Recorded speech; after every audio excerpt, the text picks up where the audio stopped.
আসসালামু আলাইকুম। আমি সেজান ড্রিমলান্ড জোন থেকে। আশা করি সবাই ভালো আছেন। আমাকে আল্লাহ তাআলা ভালো রেখেছে। আজকে আমাদের কোয়েল পাখির খাঁচা বানানোর চতুর্থ দিন।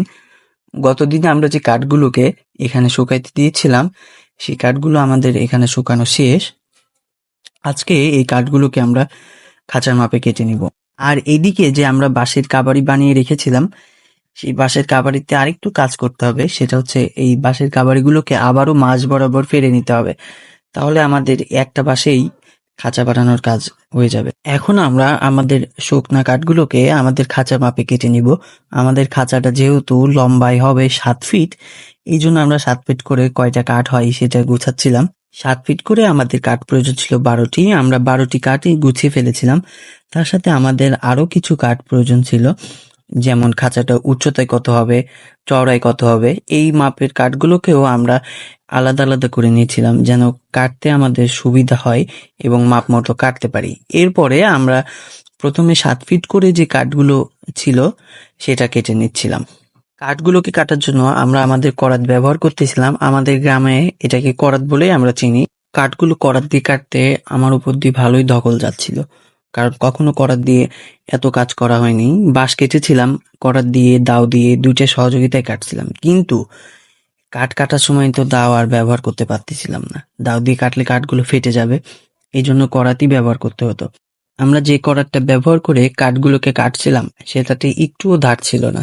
করাতে ধার না থাকার কারণে কাঠগুলো কাটতে খুবই কষ্ট হচ্ছিল। কষ্ট হচ্ছে বলে কি কাজগুলোকে ফেলে রাখবো? না, মোটেও তাই না। এটা আমারই কাজ, আমাকেই করতে হবে। এই কাজটা যদি এখন না করে আমি ফেলে রাখি, তাহলে পরে আমাকেই করতে হবে। এখন করলে সমস্যা কি? বরং যত দ্রুত এই খাঁচার কাজটা শেষ করতে পারবো, ততই আমার স্বপ্ন পূরণের দিকে এগিয়ে যাব। খাঁচার কাজটা হলেই আমরা খাঁচায় কোয়েল পাখি তুলে ফেলবো। আজকের এই কাঠগুলো কাটা শেষ হয়ে গেলে আমাদের খাঁচার প্রায় 50% কাজ হয়ে যাবে। এরকম কোয়েল পাখির খাঁচা বানাতে অনেকেরই হয়তো 1 দিন অথবা 2 দিন সময় লাগে।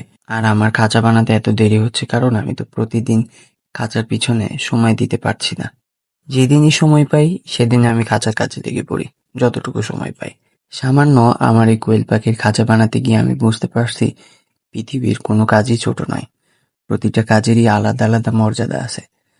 প্রতিটা কাজের জায়গা থেকে সেরা। এই যে আমাকেই দেখুন, আমি যে আমার স্বপ্নের কোয়েল পাখির খাঁচাটা নিজের হাতে তৈরি করব, এটা কখনো ভাবিনি, কিন্তু আজ কোয়েল পাখির খাঁচাটা আমি নিজেই তৈরি করছি। এখন আমার মনে হয় যে কাজটা দেখে মনে হয় যে আমি করতে পারবো না, সেই কাজটাই আগে চেষ্টা করে দেখা উচিত। নিজে চেষ্টা করে না দেখাটাই আমার কাছে মনে হয় সব থেকে বড় ব্যর্থতা। যাই হোক, আমাদের কাঠ কাটার কাজ আজকের মতো শেষ। এখনো আমাদের 2-1টা কাঠ একটু একটু ভেজা থাকার কারণে আবার রোদে শুকাতে দিব। আজকের মতো আমাদের কাজ এখানেই শেষ। আমাদের পেজটাকে ফলো দিয়ে একটি লাইক, কমেন্ট, শেয়ার করে আমাদের সঙ্গেই থাকবেন। ধন্যবাদ।